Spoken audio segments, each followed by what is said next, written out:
Двајца вработени во израелската амбасада во Вашингтон, маж и жена, се убиени пред еврејскиот музеј. Осомничениот 30-годишниот Елиас Родригес од Чикаго призна дека убил израелски дипломати, тврдејќи дека го направил тоа за Газа. Нападот се случил додека двајцата си заменувале од настан во музеот, а напаѓачот пукал во нив одблиску. Мажот починал на самото место, додека жената, откако била однесена во болница во критична состојба, починала од повредите. Жртви на нападот се Јарон Лизински, 28 годишен, вработен во политичкиот оддел на израелската амбасада во САД, и Сара Милграм.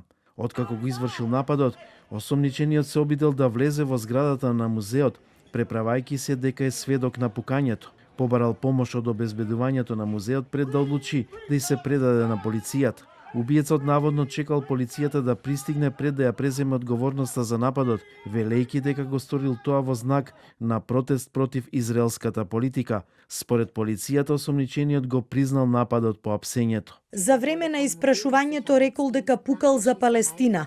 Го извршил делото како протест против израелската политика. Осомничениот немал претходна историја на проблеми или контакт со полицијата.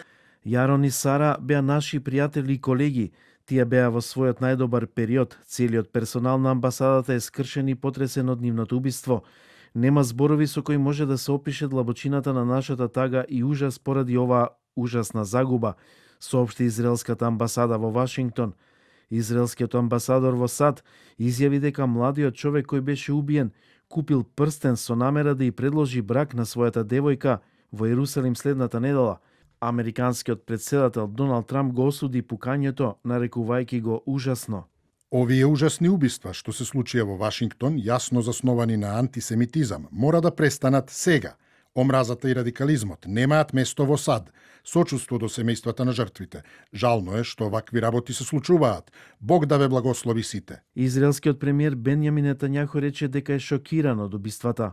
Срцето ме боли за семејствата на младиот маж и младата жена, чии животи беа прекинати од ова гнасно антисемитско убиство. Нареди зголемени безбедносни мерки во израелските мисии низ целиот свет, како и за владини представници. Убиството во Вашингтон се случува во време на интензивни израелски напади во појасот Газа, во кој има стотина загинати, и во време на меѓународна осуда за спората дозвола од Израел да дозволи пристап на хуманитарна помош.